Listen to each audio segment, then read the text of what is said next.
Seja muito bem-vindo, seja muito bem-vinda ao primeiro episódio oficial do podcast Mais Negócios.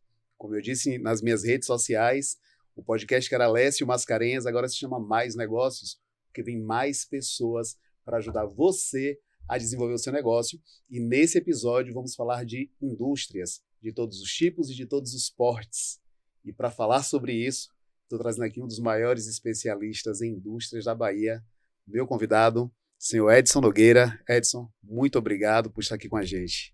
É um prazer enorme participar do primeiro podcast Mais Negócio. Pô, é uma honra. A honra é toda É uma nossa. honra porque ser convidado por você, Alessio, uma celebridade na consultoria. Você já fez um projeto para mim, quando Isso. consultor do Sebrae, projeto na qual eu uso até hoje. Nós utilizamos esse projeto e eu gostei muito daquilo que você escreveu. Então, você mostrou competência. E por isso, na hora que você me convidou para poder participar desse podcast, eu não pensei duas vezes. Estou aqui para poder passar informação e também colher algumas informações. Vamos lá. Vamos juntos. Então, para você que está me acompanhando aqui pelo Spotify, olha, já começa a me seguir, dá like nesse vídeo, porque vem muita informação boa por aí e você me ajuda a distribuir para mais pessoas que precisam dessa informação. Para você que me acompanha no YouTube, inscreva-se no canal agora mesmo, dá um joinha nesse vídeo, porque assim a gente chega a mais pessoas levando essas informações importantes sobre a indústria para quem precisa. Então, vou começar aqui. Edson, vamos fazer primeiro uma contextualização, né? Como é que está o cenário das indústrias hoje? Aí a gente pode fazer, né, nacional, na Bahia e aqui na nossa região em Feira de Santana. Um breve contexto para depois a gente entrar nas peculiaridades. O cenário nacional todo é do conhecimento de todos, como é que está o crescimento do PIB nosso em relação ao Brasil. Foi um crescimento pequeno, mas foi, de qualquer forma, importante, né? O ruim é quando está em negativo. Na Bahia foi um ano bastante satisfatório, né?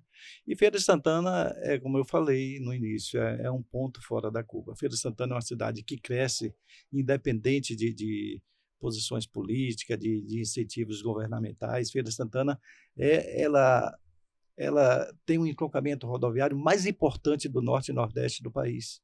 Então, na questão de logística, isso aí favorece as indústrias virem para Feira de Santana se instalar, até porque diminui o seu custo operacional. Então, Feira de Santana vai muito bem, obrigado, né? Nós temos aqui o Centro das Indústrias, que também ajuda aquele empresário que quer vir para Feira de Santana montar sua indústria. É só procurar o CIFES, que é o Centro das Indústrias de Feira de Santana, para poder tomar as melhores informações, levar até o governo dá os incentivos que a Bahia já oferece para todos, né? Levar até o prefeito. Então, o Centro das Indústrias de Feira de Santana é a porta de entrada dos empresários. É importante a gente destacar que seu Edson Nogueira, além de ser um industriário, né, tem uma indústria, tem a Top Bahia Camisetas, é também da FIEB, da Federação das Indústrias da Bahia, é da diretoria do Sebrae, é da diretoria do CIFES também, seu Edson? CIFES. E faz parte de vários movimentos, associação comercial, né, tudo isso que estimula o ecossistema empreendedor, né, empresarial do Estado. Seu Edson sempre está participando, né? Então, ter essa informação de quem está com tantas conexões é muito importante para a gente, né? Porque entender os movimentos, inclusive, que acontecem lá fora e que refletem na nossa realidade aqui dentro. Por exemplo, a gente vê o crescimento relevante da indústria chinesa, né? O produto chinês chegando aqui no Brasil. Qual é o impacto que essa internacionalização, né, China, Índia e tantos outros produtores que são conhecidos pelo baixo custo dos seus produtos tem, qual é o impacto que tem na nossa realidade, na nossa indústria local? Eu acredito que não haja impacto, porque as indústrias baianas, as indústrias brasileiras, ela funciona perfeitamente, né? Infelizmente, a gente não pode impedir da China entrar. Em qualquer lugar que você viaje, você vai ver produtos chineses. Eu viajei recentemente para a Holanda, para a Bélgica, Portugal, e eu vi produtos chineses em todos esses países. Então, você querer dizer que vai haver impacto dos seus fabricantes, eu acho que já teve no início, no meu setor de vestuário teve um grande impacto, porque antigamente a gente só utilizava tecidos produzidos nacionalmente. E com a vinda dos produtos chineses para o Brasil, nós passamos a utilizar com um preço muito mais acessível os produtos chineses, né? Infelizmente, no setor têxtil, houve bastante impacto. E houve impacto em quase todos os setores, mas isso a indústria não parou. Eu acho que nós estamos mudando daqui para frente, eu acho que é uma preocupação de quase todos os países reindustrializar os seus países. E o Brasil está passando por esse processo. Aí eu não tenho dúvida de que nós teremos aí grandes indústrias instaladas, tanto aqui em Feira de Santana, como na Bahia, como também no Brasil, né? Perfeito. Porque nós temos que gerar emprego. Quando nós vendemos um produto importado, nós não estamos gerando emprego aqui.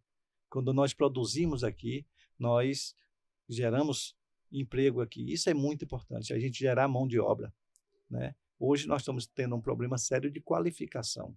Nós estamos mudando a forma de qualificar. Eu tenho uma indústria, por exemplo, aqui em Feira de Santana, que é nossa associada, ela tem quase 2.000 funcionários. É uma indústria de grande porte e ela produz bag e ela me procurou, porque ela precisa qualificar a mão de obra para poder ter uma mão de obra qualificada.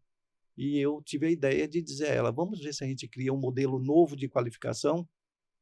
Se vocês quiserem, a gente pode trabalhar e fazer com que o Senai qualifique essa mão de obra, mas de uma forma diferente. Direcionada para atender a demanda daquela indústria. E eles disseram, e como você pensa que a gente vai qualificar? Eu digo, primeira coisa, a gente vai ter que criar uma bolsa para dar àquelas pessoas que querem aprender. Aí você coloca o maquinário dentro do galpão do Senai, incomodato. Esse maquinário, nós vamos convidar as pessoas, dar uma bolsa para quem quer aprender. Você coloca um instrutor da sua empresa dentro desse local e você tira aquele profissional de lá de dentro do Senai já com a mão de obra qualificada para dentro da tua empresa. Então, você não vai ter perda de tempo para ensinar esse profissional dentro da sua empresa. Então, e assim eles aceitaram a proposta e nós estamos aí finalizando esse modelo novo, levei até o presidente, o diretor do Senai, e está sendo um sucesso. Ainda não começou, mas eu falei com o nosso presidente que ele viria aqui para poder dar o certificado, a primeira turma qualificada desse modelo novo de qualificação do Senai. Eu acho isso muito importante porque é muito caro você ter uma pessoa aprendendo dentro de uma empresa. Porque quando ele está dentro da empresa, além dele não produzir o suficiente, ele atrapalha quem está produzindo. E nesse modelo, não. Ele só vai sair de lá do Senai, são 160... Produzindo. E outra coisa, a empresa vai fornecer todo o material para produzir na qualificação. Isso é muito importante. Perfeito. Né? O Senai praticamente não tem custo para compra de material, nem de maquinário. A própria empresa fornece isso. Própria empresa fornece. Antes de entrar nesse tema, Edson, da mão de obra, eu queria até retomar, né? Você falou sobre o impacto do produto chinês, por exemplo, na indústria local e em todo o mundo. Aí eu lembro de 2 episódios muito fortes. Eu fiz mestrado na Europa em 2011 e a Europa estava recebendo o baque, digamos assim, da crise da Bolsa Imobiliária dos Estados Unidos lá, que começou em 2008. Isso. Então havia um frisson muito grande na Europa, porque o produto chinês entrava de forma agressiva nos mercados e várias indústrias que eu fui visitar durante o mestrado disseram, opa, vocês estão aqui no nosso último mês de operação, não dá para concorrer com o produto chinês. Então veja que o produto europeu, olha, eu estou falando de 13 anos atrás, né? E esse impacto estava muito forte. A Itália fez um movimento muito parecido, o senhor é do setor vestuário principalmente. A Itália começou a estampar nas suas roupas uma etiqueta gigante, né, feito na Itália, para despertar nas pessoas esse desejo de comprar o produto local para poder alimentar, digamos assim, a indústria italiana, para poder fomentar aquela geração de emprego e o fortalecimento da indústria na Itália naquela época. E aí o senhor traz o tema da mão de obra. Né? Isso é muito importante, porque a gente está na hora, o assunto da vez agora é inteligência artificial. Isso. Então a gente tem, por um lado, a mão de obra ainda não está tão boa, ainda não está qualificada como deveria, e por outra tem a inteligência artificial chegando, substituindo pessoas, automatizando processos que antes demandavam de forte mão de obra. Como é que o senhor vê essa correlação, né, entre mão de obra e tecnologia? Como é que isso está hoje dentro da indústria? Está muito bem, porque, na verdade, com essas novas tecnologias, então nós não precisamos de praticamente mão de obra do jeito que nós precisávamos antes. Hoje nós precisamos de operadores de máquinas, porque a inteligência artificial hoje ajuda a produzir com mais qualidade, com mais perfeição e com mais velocidade. Mas é lógico que a mão do homem e da mulher para poder produzir, ela nunca vai ser, nunca vai ter que ser dispensada, porque são eles que vão manusear todo o produto para poder nós termos qualidade. Quando você fala da Itália, me lembro porque eu tive de uma feira lá em Milão, e Milão é a capital da moda, viu? Isso. Eu sou do setor de vestuário, é a capital da moda. E lá tem um lugar em Milão chamado Quadrilátero da Moda. É um quadrilátero, é uma das grandes empresas mundiais, de marcas mundiais, estão todas lá. Mas os chineses chegam e copiam aqueles produtos, né? E vendem para o mundo todo. Mas tinha uma outra feira, também lá em Milão, que eu visitei, que essa feira, eles não aceitavam nenhum chinês expor na feira. Não aceitavam. Uma feira internacional, mas os chineses não expunham na feira para mostrar os produtos chineses. Então, os produtos italianos, os produtos europeus, ele é de tirar o chapéu. Visitei uma fábrica de tecido na Itália, rapaz, fantástica. Eles vendem para o mundo inteiro. Quem mais compra da mão deles são os chineses. Imagina. O produto tem qualidade. Então, eu acredito muito no Brasil e acredito muito no nosso povo, na nossa indústria. Aqui tem um potencial enorme. Nós temos aqui na Bahia, o oeste da Bahia, produzindo algodão. É o segundo maior produtor de algodão do Brasil. De altíssima qualidade. De altíssima qualidade. Fibra resistente, alongada. O que é que nós precisamos fazer e os governantes têm que fazer é verticalizar a nossa produção. Nós temos lá a usina, a produção de algodão, vamos colocar a indústria têxtil lá. É necessário colocar a indústria têxtil, não vender a pluma, não exportar a pluma, vamos exportar o produto pronto, deixar de vender commodities. Essa é a nossa dor enquanto brasileiro. A gente exporta commodities, baixo valor agregado, e importa produto acabado. Produto acabado. Vamos pegar o exemplo aqui bem pertinho, né? A região cisaleira, aqui Retirolândia, Valente, Santa Luz. A gente exporta a fibra do sisal, né? A comercialização de tapetes, por exemplo, pela Paeb reduziu muito para o exterior, mas o volume de fibra exportado aumentou muito. E essa fibra volta como tapetes, só que aí mesclado com outras fibras sintéticas, né? E chega aqui no nosso mercado com um preço mais competitivo. Aí você fala de inteligência artificial, que hoje está ao alcance de todas as indústrias, e aí nós temos a condição de estar colocando nas nossas indústrias essas inteligências artificiais para fabricar um produto tão bom quanto o melhor produto do mundo. Perfeito. Isso nos ajuda. Então, essa inteligência artificial com a questão da qualificação da mão de obra, ela se junta e forma um grande produto. Então, o Brasil tem todas as condições de ser uma grande potência. O que a gente precisa é mudar a mente um pouco desses políticos que estão na frente da nossa nação. A nossa nação é uma nação rica, importante. Feira de Santana, que é na nossa cidade, a nossa cidade importantíssima, a gente precisa mostrar. Ainda hoje eu estava conversando com um consultor lá de Salvador, que eu tive uma reunião hoje pela manhã, sobre a importância do prefeito estar tendo conhecimento do que nós produzimos, da geração de emprego. Ele precisa dar valor à geração de emprego do setor de vestuário, que cada fábrica que tem 30 máquinas, nós temos no mínimo 45 funcionários. Então, uma fábrica hoje que só detém inteligência artificial, como a maioria das grandes fábricas, ela produz muito pouca mão de obra. Exatamente. Ela não tem tanta mão de obra. E o setor de vestuário, setor calçadista, ela tem muita mão de obra. São essas empresas que têm que ser vistas com os bons olhos dos nossos governantes. Então, eu estava falando hoje, na nossa reunião pela manhã, que nós precisamos buscar incentivo da prefeitura, do governo do estado, equiparando com outros estados, quais são os incentivos que outros estados estão dando para a gente trazer para aqui, defendendo os interesses das indústrias locais. Perfeito. E lembrar que o principal agente público de qualquer município é o prefeito. É ele que capitania né, as políticas públicas locais. Isso. Claro que a nível estadual nós temos, né, a Câmara de Deputados, nós temos o governador, e a nível federal, a mesma forma, a Câmara, Senado, que de uma forma ou de outra impacta a nossa vida aqui na ponta. Porque a política fiscal vem dali, a política de incentivos, emendas parlamentares, então tudo isso vai impactar localmente. Mas concordo 100% com o senhor, quem tem que estar à frente, puxando esse movimento, tem que ser o prefeito. É uma figura importante e que a gente, enquanto indústria, tem que mostrar, e ele também tem que buscar uma via de mão dupla para a gente poder levar a nossa indústria para outro patamar. E aí o senhor falou também sobre a indústria de vestuário, que é da qual o senhor faz parte. Então, o senhor também é presidente do Sindivest. Eu sou presidente do Sindivest, defendendo os interesses. Agora mesmo nós estamos em negociação salarial. Pessoal, o Sindivest é o Sindicato de Vestuário, no caso do senhor aqui, de Feira de Santana e região. E região. E nós estamos agora no momento participando da negociação salarial. A presidente do Sindicato Laboral veio com uma proposta, nós já temos quase 15 páginas de uma convenção que não é desnecessário ter tanta exigência para que o trabalhador seja acobertado. A CLT já dá todas as condições, é lógico, colocando alguma coisa a mais, ajuda ambas as partes, né?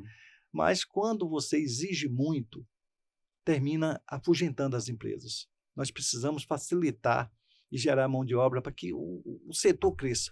O setor crescendo é bom para o sindicato laboral, é bom para o sindicato patronal, é bom para a cidade, é bom para divisas, geração de emprego, de imposto, de renda, tudo melhora.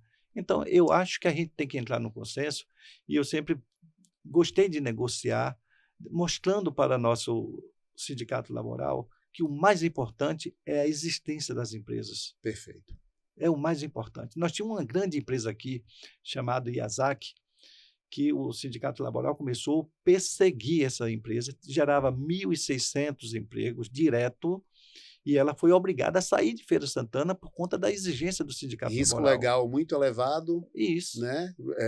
A qualquer momento poderia haver ali uma chuva de processos trabalhistas. A empresa se vê num alto risco legal, ela diz, não, eu vou desmobilizar daqui e vou para algum lugar mais flexível. Foram para Aracaju, e aí pronto, lá está gerando mais de 2.000 empregos, e quem perdeu com isso foi a cidade. Feira de Santana perdeu. E aquelas pessoas... Essas forças têm que estar equilibradas, tem né? que estar equilibrado. O empregado e o empregador, não é uma disputa. Né? É importante. Eu lembrei agora de uma frase que um consultor amigo meu, Fernando Mercal, argentino, aprendi muito com ele, ele sempre fala, né, que o maior papel social de qualquer negócio é a sua sustentabilidade. Não adianta eu gerar emprego hoje e não gerar daqui a 5 anos. Isso. Então, a sustentabilidade também é construída com um ambiente, digamos assim, seguro para o negócio também. E hoje, com a política de incentivos, em que as empresas desmobilizam capital rapidamente e se instalam em outro lugar, fica mais necessário, mais urgente ter esse cuidado.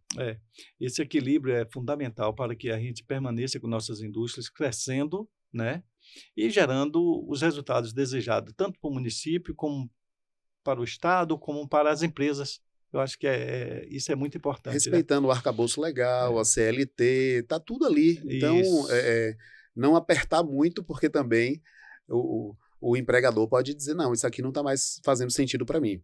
Que aí corre o risco, por exemplo, de haver uma terceirização. Isso. Não, eu vou desmobilizar aqui a minha indústria, vou trazer a base, eventualmente, de fora, gerando emprego lá em outras indústrias, em outros estados, em outros países, e fazendo a finalização aqui, com um número de mão de obra muito menos ocupada. Isso. E essa é uma preocupação, porque menos empregados representa menos dinheiro circulando na economia. Isso. Quando a indústria de vestuário, por exemplo, fecha, não é só a indústria da moda que perde. Todo o entorno perde, porque são ali dezenas, centenas de pessoas que perderam sua fonte de renda. Perfeita essa sua colocação. Perfeito. Eu tenho o maior prazer, Alessio, de ser presidente do sindicato. Eu nasci para servir. Toma muito meu tempo. É uma trabalheira que não é mole, mas quando eu vejo que eu luto pelos interesses das empresas, nós conseguimos, junto ao governo do Estado, uma isenção de CMS de 100% para as empresas que estão no lucro presumido e lucro real. Por que nós conseguimos isso? Porque o Estado de Minas Gerais e São Paulo estava dando isso para as empresas de lá. Nós, como sindicato, fomos até o governador, mostramos a ele que nós não estávamos sendo competitivos em função dessa diferenciação de ICMS e nós conseguimos. E quando eu vejo que as empresas hoje estão sendo mais competitivas, nós temos uma empresa aqui com 240 funcionários, que ela participa da licitação pública no estado todos os estados do Brasil, então ela não teria condição de participar da licitação, porque a diferença do outro produtor do estado vizinho era muito mais vantajosa do que aqui. Quando nós conseguimos isso, que equiparou com o estado, pronto, ele passou a ganhar todas as licitações, produzindo aqui em Feira de Santana, gerando recursos para a Feira de Santana, ganhando dinheiro e gerando emprego. Gerando emprego. Isso é importante. Essa defesa de interesse, quem faz é o sindicato, né? E por isso eu fico feliz de poder estar defendendo esses interesses junto ao governo do estado. Quando eu não posso ir diretamente ao governo, eu aciono a Federação das Indústrias, porque a Federação das Indústrias é justamente a federação que faz essa interligação. Nós temos o setor jurídico e temos as pessoas que fazem essa conexão entre a Assembleia Legislativa e a federação. De repente tem uma lei doida lá que vai prejudicar demais a indústria. Aí nós temos lá as pessoas que estão em contato com, essa lei aí vai prejudicar, não é boa para o Estado. Interage ali com os parlamentares. Isso. Vamos modificar um pouquinho para poder as coisas ficarem bom para ambas as partes e a gente poder tocar nossas indústrias. Isso é importante a gente estar atento. No município, a gente precisa estar também conectado com a Câmara de Vereadores, vendo quais são os projetos que está sendo lançado lá, quais são as leis que estão sendo lançadas lá, a lei municipal, que não vem atrapalhar o andamento da indústria. É isso que faz crescer. É isso que a indústria começa a tomar rumos, como nós temos aí no estado vizinho, em Pernambuco, nós temos lá Caruaru, Santa Cruz de Capibaribe, Toritama, que polos de formaram indústria um grande têxtil, né? polo de confecções, que hoje é quem sustenta o estado praticamente. Mas por que isso veio acontecer em um agreste pernambucano? Por conta dos incentivos que o próprio estado e os municípios deram para poder eles se crescerem, né? Esse exemplo que o senhor deu aqui do estado da Bahia, quando ele renuncia ao ICMS, vamos levar em consideração, né? O governo ele recolhe impostos para prover o que a Constituição garante ao cidadão. Saúde, educação, né? Infraestrutura. Então, quando eu renuncio ao ICMS, para que o meu produto fique mais competitivo, o produto do Estado fique mais competitivo, ele está dando essa mesma condição de uma outra forma, através de emprego. Quanto mais as indústrias crescem, mais empregos ela gera, mais consumo ela gera dentro do Estado. Levando em consideração que essa renúncia não é uma renúncia de 100%, porque, na verdade, o produto sendo circulado dentro do Estado está sendo circulado e gerando ICMS. Vai pagar imposto. Então, termina tendo uma renda muito maior. O produto que a indústria têxtil gera, chega na loja, a loja vai vender, vai emitir sua nota fiscal e vai recolher imposto de volta para o Estado. Então, é por aí. A gente precisa estar muito atento a isso, porque se eu quero crescer como indústria dentro de uma região, eu preciso buscar junto ao governo do Estado quais são os incentivos que podem ser dados para poder a gente crescer. Perfeito. Né? Eu gostaria muito de ver a Bahia sendo um grande polo têxtil em função de nós sermos um grande produtor de algodão. Né? E outra coisa, nós não somos só produtores de algodão, nós somos produtores também de poliéster. Nós temos um polo petroquímico aqui colado com Feira de Santana. Perfeito. Mas nós não produzimos tanto poliéster. Tem a matéria natural lá e a matéria sintética aqui. Sintética aqui. Então, tem um polo petroquímico aqui, produzindo sintético, e tem o algodão sendo produzido no oeste da Bahia. Olha que vantagem que a Bahia leva. O que é que precisa ter agora para poder as coisas acontecerem? O governo. O Estado entrar com incentivo para que a iniciativa privada possa se instalar. E produzir. Agora, a Feira de Santana, graças a Deus, está muito bem. Nós temos aqui uma fábrica de tecido já instalada aqui em feira, com tinturaria. Muito bem a fábrica, ela já produz produtos que vendem para todo o Brasil. Isso para a gente é um orgulho, né? Temos aqui em Valença a fábrica mais antiga do Brasil, que é a Valença Têxtil, né? Então, a gente está bem em relação à indústria têxtil. Agora, é preciso verticalizar o oeste da Bahia. A indústria tem que nascer lá no oeste da Bahia. Processo de interiorização. Isso, porque lá está sendo produzido algodão, lá precisa ser colocado também agregação de valores no algodão. Perfeito. Então, O senhor começou a introduzir, né? Opa, aqui tem Salvador, tem o polo petroquímico aqui muito forte, a gente tem o Oeste Baiano produzindo a fibra de algodão, mas também outras culturas que podem ser industrializadas aqui também. Então, o exemplo ali de Valença com a indústria mais antiga.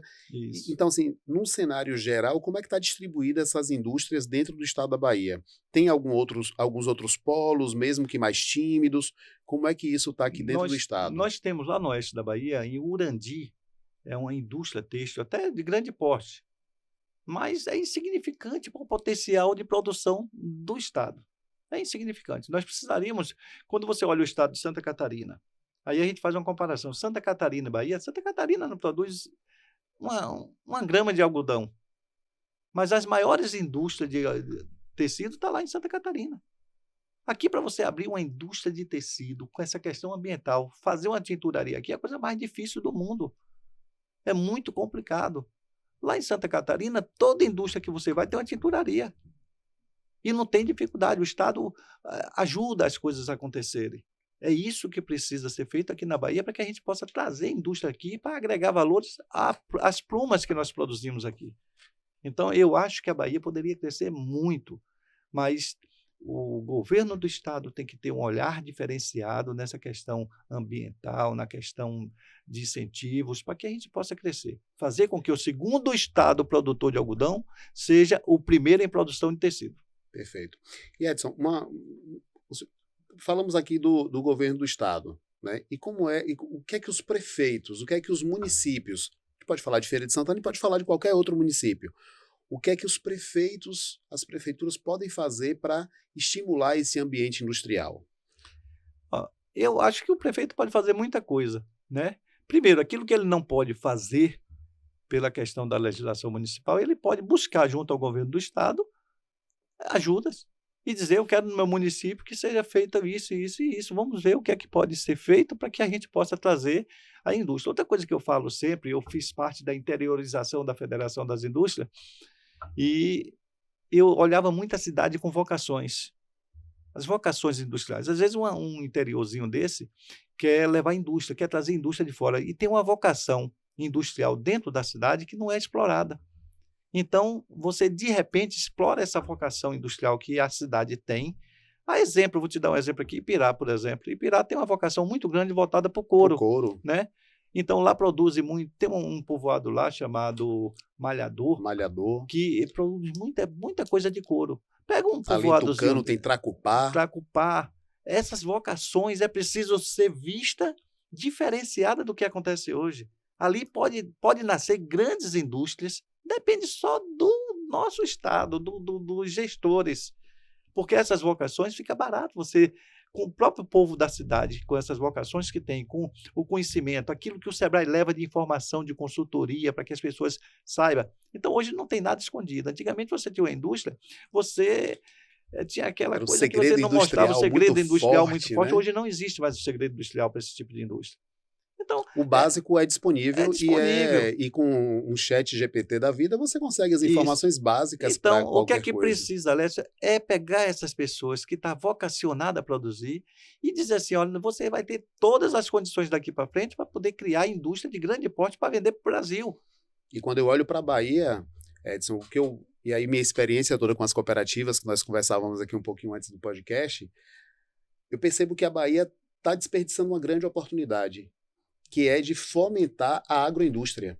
Né? Claro que existem programas de governo muito bem sucedidos. A agroindústria baiana hoje é um exemplo para o Norte e Nordeste, um exemplo. Né? O Bahia Produtiva, o Bahia Produtiva 2, o Bahia Mais Produtiva foram programas de governo que estimularam a agroindustrialização, mas nós podemos acelerar. E eu acho que as prefeituras podem ser esse braço alavancador, esse braço que busca o Estado, busca o governo federal para incentivar a indústria local. Principalmente no agro, eu estou falando isso porque o nosso Estado ele é mais rural, mas, por exemplo, se você tem uma vocação dentro do município, como Edson acabou de falar, isso pode ser estimulado através do fomento a essas agroindústrias. Outras pequenas indústrias, a gente está falando de indústria, parece que é uma coisa gigante, mas uma panificadora, uma padaria, né? É uma indústria, uma indústria de sucos, de cervejas artesanais. Quantas pequenas indústrias nós temos que poderiam estar sendo estimuladas, receber os mesmos incentivos que às vezes uma grande fábrica tem para vir aqui para a Bahia. Pois é. De repente é um terreno que não está sendo utilizado ali, que pode ser cedido por um período de X, né? Renúncia fiscal de ISS, uma série de coisas em nome da geração de emprego e renda dentro dos municípios. E quando você fala assim, o que o prefeito poderá fazer para poder melhorar a indústria, as indústrias locais? Eu vou te dar um pequeno exemplo. Uma coisa, quando cria fama, ela cria valores. Então, se você pega um prefeito de Ipirá, um prefeito de Tucano, eu estou dando 2 cidades que trabalham com o mesmo produto, tem vocação para o couro, né? E começa a colocar placas outdoor daqui até Ipirá. Visite Ipirá, a capital do couro. Você estimula as pessoas a saírem de 1.000 quilômetros, 2.000 quilômetros, a conhecer o couro produzido em Ipirá. Mas se você não vê uma placa, não vê nada que incentive as pessoas a conhecerem o couro que produz em Ipirá. Se você vê aqui, daqui de Feira de Santana até Tracupá, visite Tracupá, maior produtor de bolsas de couro do estado da Bahia. Isso cria fama. Vai virar uma rota, uma parada obrigatória. Uma parada obrigatória. Então, quando você vê um artista usando uma bolsa feita em Tracupá, isso pode ser... Quem pode promover isso? O prefeito, gente. Claro. É o nosso gestor que pode dizer, olha, eu vou lá na novela da Globo e vou pegar umas bolsas de couro para dar para os artistas usarem. Então, estimula o crescimento do setor como um todo em uma região.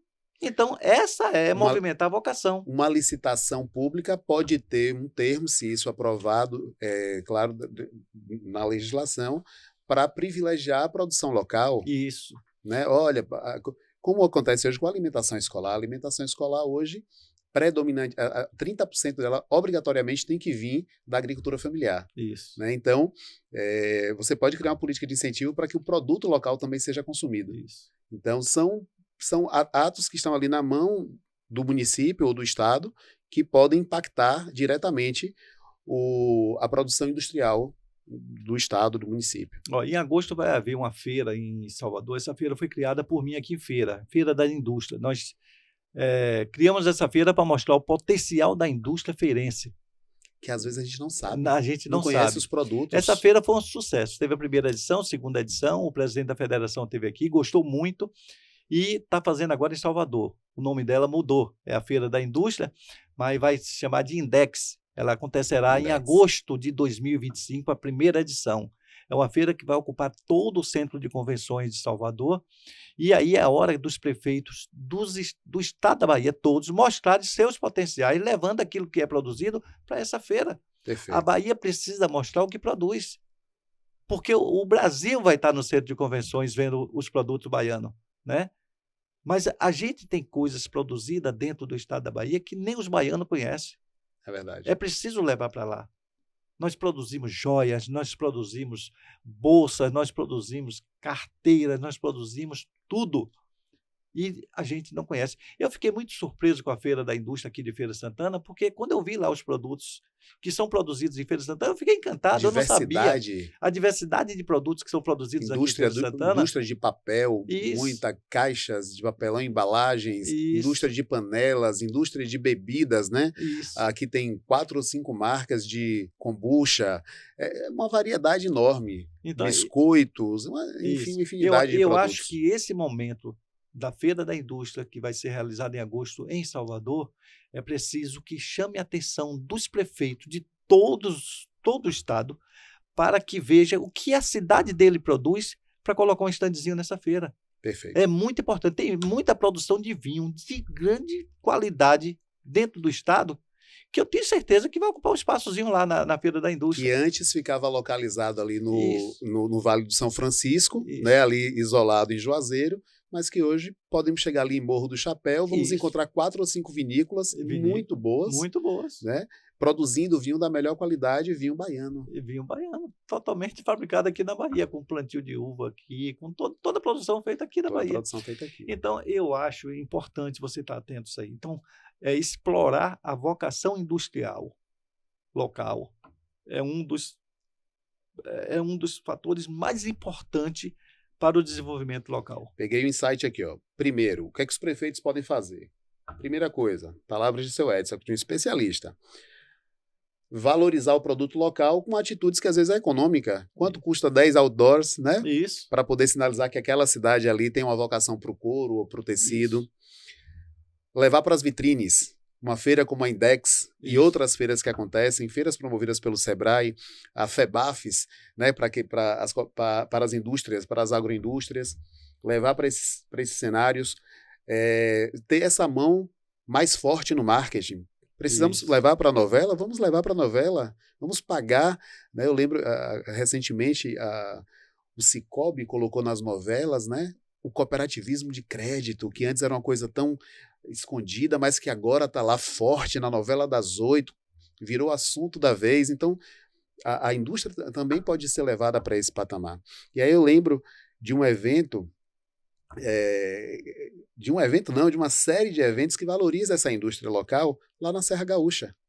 Cada cidade da Serra Gaúcha tem uma feira. Lá em Nova Petrópolis é a Feira de Malhas.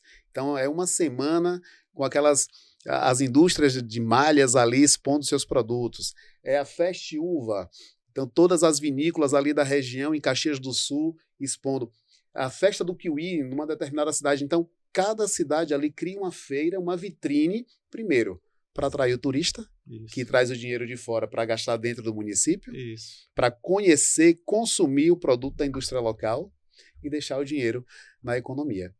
Então, é uma ação que cabe a um prefeito fazer com um investimento relativamente baixo. Baixíssimo. Para fazer isso. Eu garanto que essa feira que nós estamos fazendo, é a primeira edição que vai acontecer agora em Salvador, que é a Index, que é a Feira da Indústria Baiana, ela vai poder promover muitas indústrias no interior do estado. Porque está vindo indústria e está vindo caravana. O Sebrae vai trazer caravanas de todo o estado para essa feira. Mas a gente tem grandes vocações que não está sendo explorada. Às vezes, como você falou, o prefeito fica com dó de colocar uns outdoor para mostrar o potencial da sua cidade. E eles perdem muito com isso, porque quando você está aumentando o volume de negócio dentro da cidade, você está gerando emprego, você está gerando divisas financeiras, você está gerando atração turística comercial, porque você, na verdade, as pessoas, eu tenho certeza que Feira de Santana está a 85 quilômetros de Pirá. Se criasse essa fama da capital do couro, muita gente ia sair daqui para ir comprar couro em Pirá. E o trajeto, né? Imagina, um polo turístico importante como a Chapada Diamantina.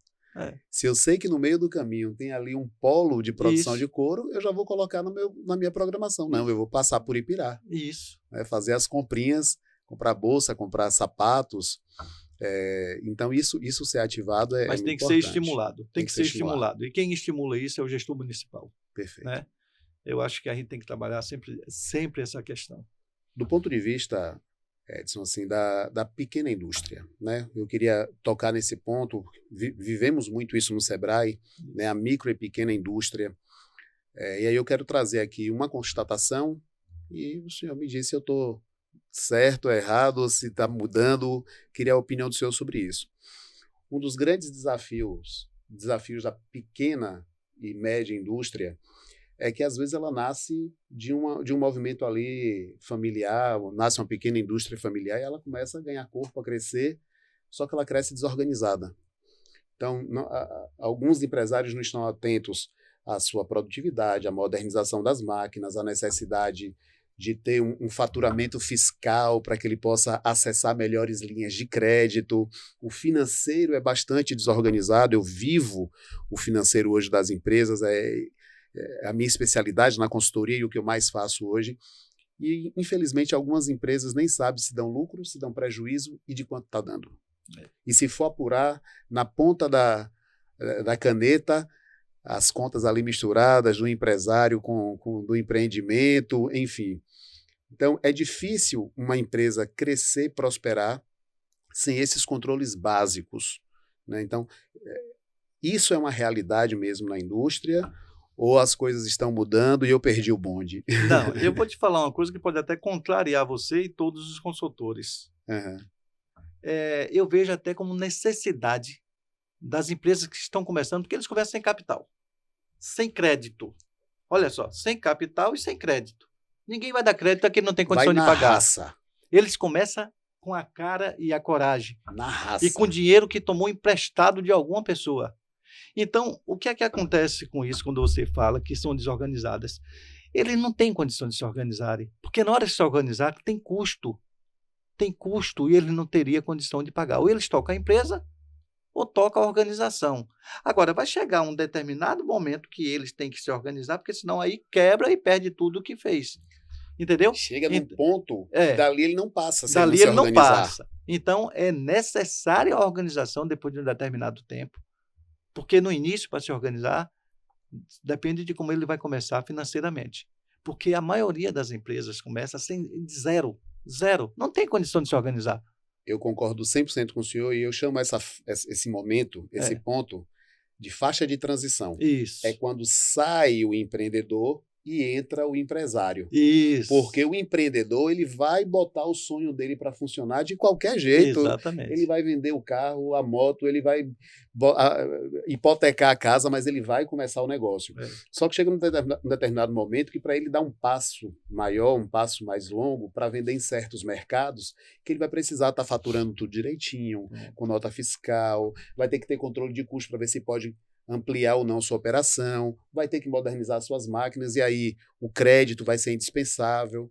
Então, é o momento é a faixa de transição de empreendedor para empresário, que é quando joga o jogo dos grandes para poder ter um produto competitivo também. Perfeita, a sua colocação perfeita. Porque quando você começa com zero, no setor de vestuário, você vai ser cortador, você vai ser comprador, você vai ser vendedor, você vai ser modelista. Então, você vai ser tudo. Você é a empresa. Você não tem condição de se organizar. É uma eu-presa. Eu faço tudo. É uma eu-presa. Então, você não tem condição de se organizar. Até porque você não tem condição de crédito, você não tem nenhum incentivo para poder se organizar. Vai chegar um momento que você passa a ter sucesso, tira seu primeiro pedido que você nunca viu tanto dinheiro, e aí você diz assim, não, agora eu tenho que me organizar. Porque se eu quero tirar outros pedidos como esse, eu preciso me organizar. Aí você contrata uma pessoa, 2, 3, 4, 10. Pô, passou de 10 funcionários, meu amigo, ou se organiza, ou se perde. Ou você se perde totalmente. Aí sim, aí você tem que ter um controle financeiro, você tem que ter um controle de compras, você tem que ter um controle de vendas, você tem que saber quanto ganha e quanto paga, tudo, para poder você prosperar. Comprar um sisteminha melhor de corte, automatizado, pagar ali a licença por mês, para ter um aproveitamento perfeito da peça. Começar a fazer contas. Começar a fazer contas e dizer assim, olha, eu agora entrei numa competição que eu tenho que ter preço, qualidade, para poder eu estar no mercado do jeito que eu estou querendo estar. Então, e uma coisa que é muito comum, né? Assim, tem 2 motivos que levam o pessoal, principalmente da indústria, a contratar a minha consultoria. O primeiro deles é quando a indústria está indo mal. Precisa de ajuda para poder superar aquele momento. Isso. Precisa identificar por onde é que o dinheiro está saindo, onde é que está o ralo, onde é que está perdendo, como é que está a sua produtividade, seu aproveitamento. Então, o empresário que ele está com dificuldade financeira, ele procura a consultoria para superar esse desafio. E tem um empresário que está bem, mas ele bateu no platô ali, ele bateu num lugar que ele não consegue passar dali, ele não sabe como crescer, porque ele não consegue mais novas estratégias para aumentar o seu faturamento, às vezes até cresce o faturamento, mas está tendo o mesmo resultado, porque ele não percebe que o dinheiro do faturamento vai escorrendo ao longo do caminho nos gastos variáveis, no gasto fixo, nos tributos, no financiamento que ele tomou. Então, esse empresário que está bem, ele procura a gente para superar esse platô e continuar o desenvolvimento da empresa. Porque a empresa que não cresce, morre. Ela morre. E outra coisa é você perceber também, quando a empresa está crescendo, sucesso total a empresa, nunca teve problema, mas ela chega a um ponto da maturação que ela precisa de inovação. Perfeito. E quantas empresas já quebraram por falta de inovação? As outras que estão aqui, lá embaixo, começa a passar, papai passou para ela, inovou e vai embora. E essas não inovaram e ela quebra. Ficaram para trás. Ficaram para trás. Então, é preciso ter essa organização e estar atento ao mercado, de modo geral. Eu comecei com confecção, Alessio, eu já tenho quase 40 anos no ramo de confecções. Eu comecei trabalhando com mosquiteiro. Depois eu passei para fardamento colegial. depois eu passei a trabalhar com fardamento industrial, depois eu passei a trabalhar com camisas de eventos religiosos, atendendo o Brasil inteiro com fardamento, com camisas de eventos religiosos. E eu sempre tive dificuldades, sempre tive dificuldades. Cheguei a ter 85, 90 funcionários trabalhando comigo diretamente, mais outras facções trabalhando com a gente. Facções são oficina de costura, né? Trabalhando para poder atender as demandas. Mas o que acontece é o seguinte, a gente precisa estar inovando e mudando na hora certa. Por que eu comecei com fardamento colegial? Na época que eu comecei com fardamento colegial, tinha poucas fábricas no estado da Bahia. Chegou a um ponto que toda cidade tinha fardamento colegial, tinha fábrica fabricando fardamento colegial. Se espalhou. Então, o meu custo ficou alto para atender aquela cidadezinha pequena longe daqui. Uhum. Então, quando eu atendia lá, a quantidade que eles compravam, porque passou a dividir com aquelas fabriquetazinhas dali. Então, já não compensava, eu tive que começar a inovar, colocar coisas que lá não produzia. Mas logo depois, lá começou a produzir também, eu comecei a inovar, colocar outras coisas. Então, essa diferenciação das coisas que você produz faz com que seja solicitado da tua empresa os produtos que você produz. Um esforço de inovação constante, né? Então, você tem que estar inovando constantemente. Constantemente. Você tem que estar inovando para poder o mercado não diminuir para você. E uma coisa muito forte também, que eu tenho observado na indústria, é o processo mesmo de verticalização, como o senhor falou, né? Que também pode acontecer a verticalização comercial. A indústria produzia para vender para uma loja, mas agora ela não vende só para a loja, ela vende também para o consumidor final. Isso. Ela já se digitalizou, já tem um site no ar, já está vendendo nos marketplaces, no Mercado Livre da vida, Shopee, etc. Então ela começa a não ser só indústria e ser comércio também, e inclusive comércio digital. Eu tô muito preocupado com o comércio atual, porque eu fui comprar um produto ontem aqui em uma loja aqui de Feira de Santana, e cheguei lá e disse, olha, eu estou aqui no Mercado Livre, está custando a metade do preço. Ele disse, mas o Mercado Livre não tem o custo que nós temos aqui. Eu digo, e eu tenho culpa do teu custo? Imagina. Eu não tenho culpa do teu custo. Você tem que se adequar rapidamente ao processo de vendas que está acontecendo nacionalmente e mundialmente, que é as vendas pela internet. Então, eu não tenho culpa, eu tenho que comprar aonde tem o menor preço com a mesma qualidade. Se você disser que aqui eu estou comprando lá do Mercado Livre, é um produto diferente do seu, eu até concordo que o seu seja mais caro. Mas ser mais caro porque o teu custo é mais alto, modifique automaticamente essa ideia. Esse é um equívoco da formação de preços, né? Porque no passado era assim que a gente formava preço. Eu vou ver quanto é o meu custo, em cima desse custo eu boto a minha margem e vendo o produto. Isso. Era assim que se formava o preço no passado. Só que hoje eu tenho que olhar para o mercado e ver quanto o mercado está disposto a pagar pelo produto. Pronto. E aí eu vou desconstruir o meu custo. Eu tenho que ser mais eficiente, aumentar a minha produtividade. E muitas vezes, Edson, esse custo está associado a uma baixa produtividade na planta. Também. Né? Às vezes você tem 10 pessoas fazendo um trabalho que talvez 5 fizessem. Talvez você tenha 10 pessoas que com uma máquina mais moderna você só precisaria de 7. Então, isso também acaba recaindo sobre as decisões do próprio empresário. Exatamente. Eu acho que está havendo uma mudança muito rapidamente. Inclusive, amanhã, dia 19, está havendo um evento aqui, está lotado, não tem mais vaga para inscrição, lotado, sobre a loja do futuro, falar sobre as tendências, né? Então, é muito importante você estar vendo as informações para poder saber quais são o roteiro de negócio que você vai seguir. Porque as mudanças estão sendo muito grandes e de uma velocidade que você tem que acompanhar. Ou você acompanha ou você fica no acostamento. Fica no acostamento. Você tem que acompanhar. Entendeu? E quando eu olho para o momento econômico do país, e aí as opiniões se dividem, se está bom, se está ruim, por motivo A, por motivo B. Mas quando eu penso que hoje nós temos uma economia de pleno emprego, uma taxa historicamente a mais baixa de desemprego no país, ou seja, as pessoas estão com dinheiro para consumir. Isso. Né? Mas se eu não estiver pronto para ofertar o produto, o consumidor ele vai consumir. Se não for de você, vai ser de outra pessoa. Isso.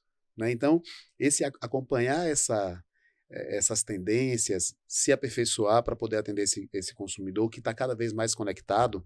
Quando a gente olha o consumo do varejo ano passado, O crescimento do varejo ano passado foi de 4,5%, mas o crescimento do varejo. Mas o crescimento do varejo digital, das vendas na internet, o crescimento foi de 24,5%. Olha a diferença. Absurda.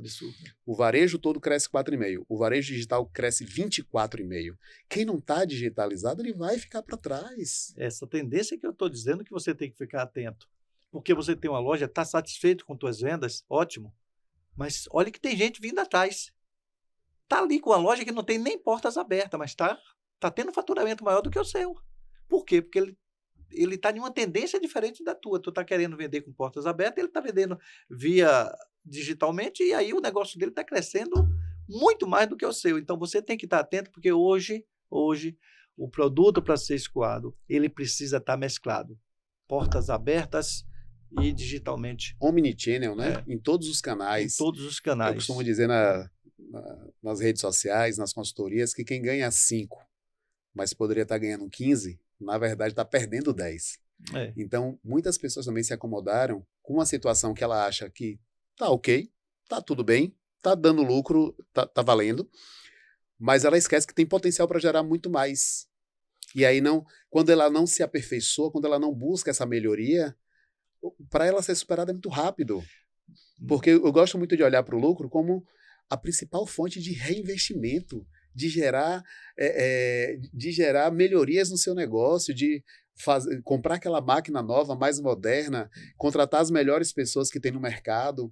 Então, eu gosto muito de pensar nessa perspectiva. Olha, eu tenho que dar tudo que eu tenho potencial para dar, porque senão eu fico para trás. E o grande segredo também, Alessio, é que você tem que olhar para o teu concorrente.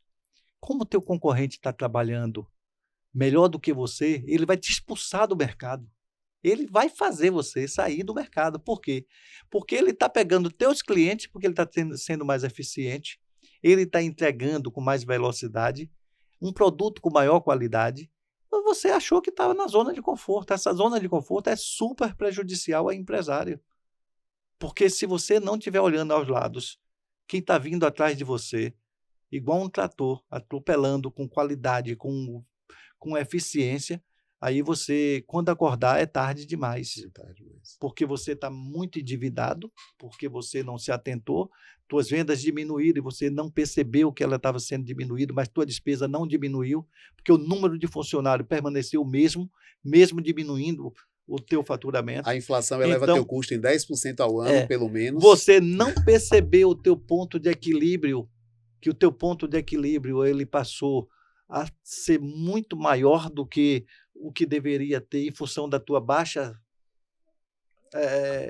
saída dos teus produtos, né? Baixas vendas, né? Baixas vendas. Então, essa atenção que você não teve vai ser tratorada pelo teu concorrente. E tem um negócio que é perigoso, né? O sucesso é perigoso, assim, quando você tem um negócio, você monta uma indústria, aí começa a vender bastante, aí começa a entrar dinheiro no caixa.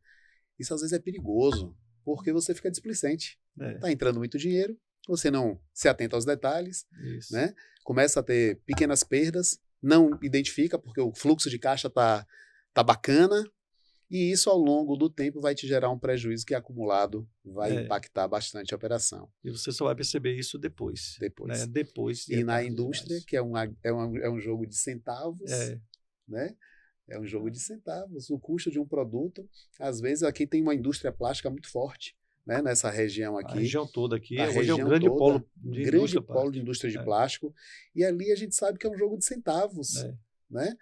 São produtos, matérias-primas que são baratas, mas também o produto final, quando sai da indústria, ele sai com um preço bastante barato. Então, qualquer máquina desregulada ali pode gerar um grande prejuízo para o industrial. É importante também, nesse nosso bate-papo, as pessoas entenderem o seguinte: nós temos hoje uma entidade importantíssima, que é o Sebrae, que oferece, quase de forma gratuita, todas as consultorias para o empresário ter conhecimento de como ele deve tocar o negócio.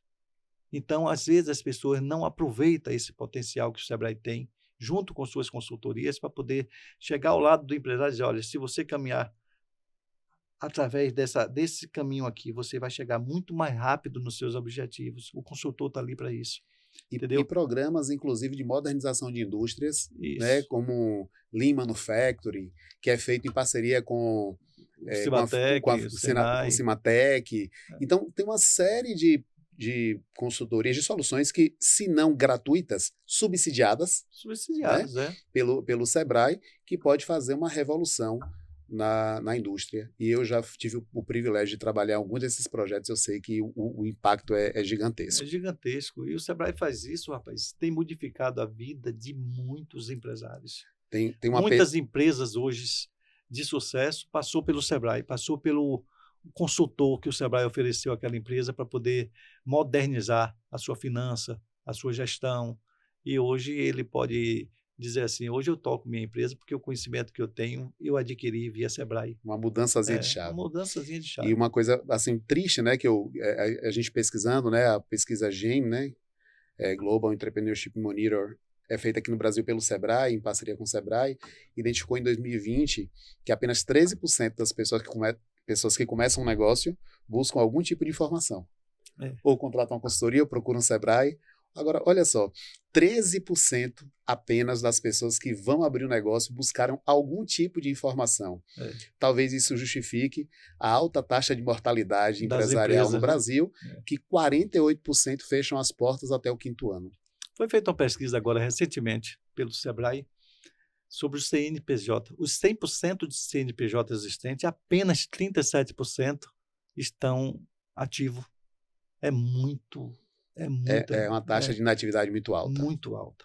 E aí, essa questão das pessoas acharem que é autossuficiente, não precisa de ajuda, isso é que leva mais à quebradeira das empresas quando está iniciando, né? Porque quando você está iniciando, você tem que ter humildade. A humildade é o segredo do sucesso.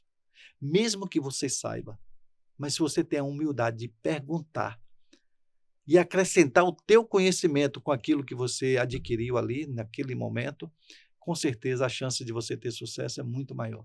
Porque ninguém é sabedor de tudo.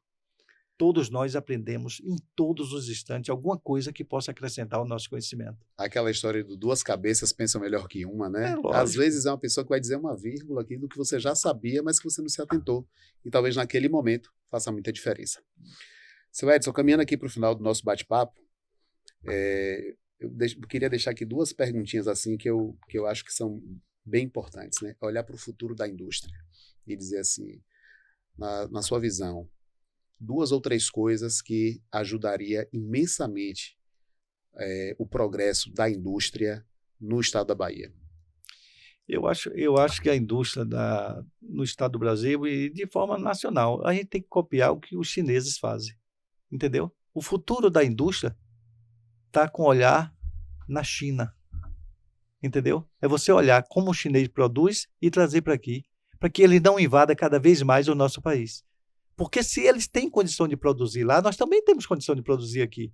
O que é que tem que mudar, às vezes, é ver qual são a legislação chinesa para tentar ver se aplica a mesma legislação aqui, dando condições de prosperidade à indústria local. Porque nós temos indústria como a indústria têxtil em Americana, que era uma cidade que vivia em função das indústrias têxtil. Hoje, poucas indústrias existem lá.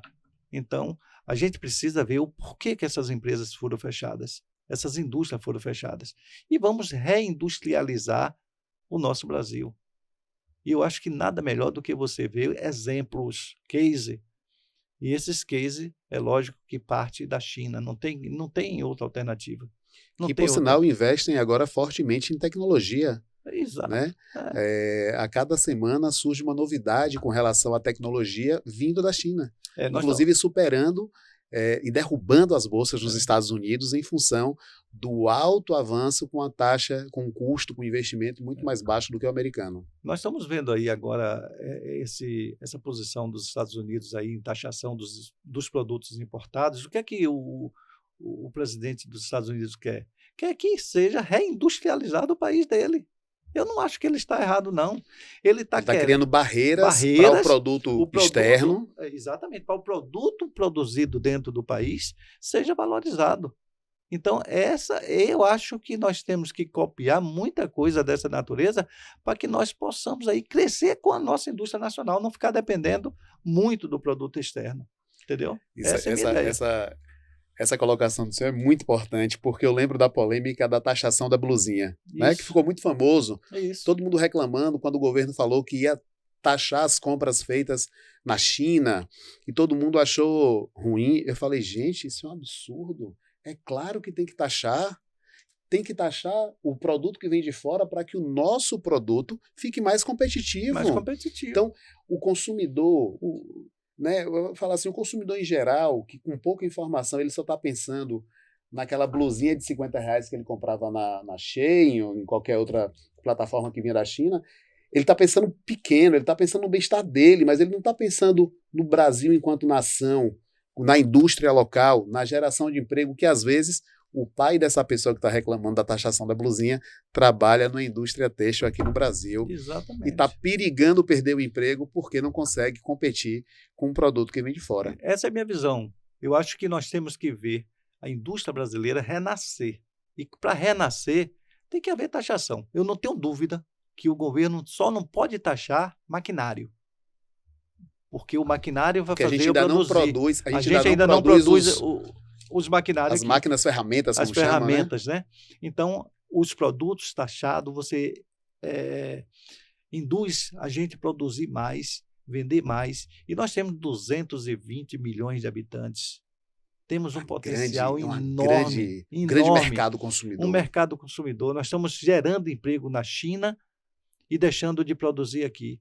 Temos que tirar mais esses produtos de commodities, se dizer, quer comprar soja? Vamos comprar o farelo, pronto, nós vendemos o farelo.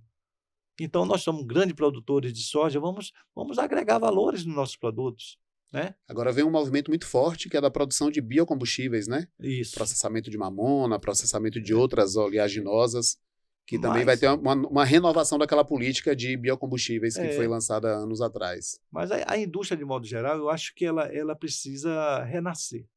Ela está meio adormecida e está muito na zona de conforto, está trazendo muitos produtos importados, deixando entrar no mercado. Você chega em São Paulo na Feira da Madrugada, é um mundo de empreendimento, todos os produtos produzidos na China sendo vendidos. Os chineses estão invadindo o mundo todo. Na hora que você taxar isso aí, você estimula a indústria brasileira a crescer. Eu fui numa loja lá no Brás, e aí era engraçado, porque a loja se chamava Vivace, né, italiana, a etiqueta com a marquinha da Itália, mas todos os funcionários, aquele típico paulista mesmo, com sotaque, com jeitão, com as roupas e tal, mas os donos todos chineses. Né? Então, você tem um produto que se diz italiano, vendido por brasileiros, mas o dono do capital é chinês. Então, é uma contradição, né, dentro do cenário. Então, o futuro da nossa indústria está justamente no pensamento, nas decisões governamentais, né? Eu concordo plenamente nessas taxações que o governo Trump está fazendo para fortalecer a indústria do país dele, a indústria americana. E o Brasil tem que pensar nisso também, taxar muitos produtos que entram aqui e vamos produzir. Vamos abrir indústria aqui para produzir aquilo que está sendo taxado para poder estimular o emprego aqui, estimular o desenvolvimento, aumentar o PIB. O PIB do Brasil é muito pequeno, meu amigo. É muito pequeno para o tamanho que é o Brasil. Para a potência que é o Brasil. Para a potência que é o Brasil, o PIB é muito pequeno. Você vê qualquer paísinho da europeu aí com um PIB 3, 4 vezes maior do que o Brasil. E olha que a gente tem crescido produzindo commodity, né? Nós somos líderes em commodity, baixo valor agregado. Você já viu algum país desenvolvido com commodities, vendendo commodities? Não vende. Você vende produtos esgotáveis. Chegar ao ponto que acabou o nosso minério, acabou nossos commodities, acabou a riqueza. Os solos esgotados, né? Nenhum solo vai produzir soja a vida toda. Exatamente. A gente precisa agregar valores aos nossos commodities e forçar a venda dos produtos já com agregação de valores. Eu acho que esse é o trabalho que nós temos que fazer para o futuro da indústria nossa. Perfeito. Eu acho que com isso a gente vai caminhando aqui. E aí, um último recado, vou puxar a brasa para a minha sardinha. Eu falo para todo tipo de empresa, todo tamanho, mas eu gosto muito de falar da micro e pequena empresa, né? Geramos 55% dos empregos no Brasil, apesar de sermos representarmos apenas 30% desse PIB, que já é pequeno, mas a micro e pequena empresa brasileira é a que não sai quando o incentivo fiscal acaba, é a que é perene lá na cidadezinha do interior, porque são as pessoas ali da comunidade, da família que estão ali empregados. Então eu tenho muita relação com a micro e pequena empresa. E para essa micro e pequena indústria, Edson, com toda a sua experiência, qual é o conselho que fica para que ela se desenvolva? E eu digo sempre isso, quem é pequeno um dia quer ser grande, né? Para que ela cresça. Qual o conselho que o senhor deixa aí para essa micro e pequena indústria? Eu diria, o conselho que eu digo para todas as pequenas empresas é busca de conhecimento. Você jamais crescerá se você não tiver conhecimento. Então, se você é um empresário que está com uma pequena empresa, está tendo dificuldade de jogar essa empresa no mercado, busque conhecimento. Busque ajuda do SEBRAE, das federações, dos sindicatos. Busque apoio para que você possa estar inserido no mercado, competindo com os grandes. Porque todo pequeno quer ser grande um dia. Mas o grande só chega ao tamanho que ele está se ele buscou conhecimento. Se você não busca conhecimento, você não tem como crescer. Então, quando você adquire o conhecimento, você começa a se sentir capaz de estar em qualquer lugar, vendendo para qualquer país, para qualquer empresa, entendeu? Em condição de igualdade, com o maior que esteja ao seu lado. Então, eu acho que é busca de conhecimento. Perfeito. Seu Edson, muito obrigado por esse show, né, gente? Essa aula sobre indústrias aqui. Edson Nogueira é um grande nome da indústria baiana. Eu tive o privilégio de trabalhar com ele, aprender com ele. Elaboramos lá o projeto do Compete Moda Bahia. Nós já está indo para a terceira edição agora? Quarta edição agora. Eu trabalho diretamente com indústrias aqui em Feira e região, já trabalhei em outros estados também. Trabalhei, inclusive, com indústrias fora, né, na Europa. Quando eu trabalhei na Unisol Brasil, eu tive o privilégio de conhecer algumas pequenas indústrias na Espanha e na Itália, para entender a forma como eles estavam se modernizando, se preparando para esse novo momento, né, com toda a internacionalização que o mundo está passando, né, ainda não parou. Cada vez mais tem indústrias abrindo plantas em outros países em busca de incentivos fiscais, de mão de obra mais barata, de maior eficiência energética. Então, esse processo de internacionalização ele não parou e não vai parar tão cedo. E poder aprender com o senhor é um privilégio todos os dias. Eu aprendo com você também, Alex. Você é um baluarte nessa questão de consultoria. Você, apesar de ser mais novo do que eu, mas eu pude ter a experiência de você fazer um projeto para mim, que até hoje eu utilizo esse projeto que você fez lá para o Compete Moda Bahia. E para mim foi uma grande honra ter você ao meu lado ali, me orientando para poder fazer um projeto de uma competição da indústria de vestuário, para que nós pudéssemos ser vistos como um setor competitivo no mercado nacional. Perfeito. Então, eu estou sempre às suas ordens. Então, eu quero agradecer aqui em nome da nossa audiência, e eu peço para você que curtiu esse episódio, deixa o seu like, envia para um amigo, para uma amiga que precisa dessa informação. Eu tenho certeza que aqui nesse podcast você faz mais negócios. Muito obrigado.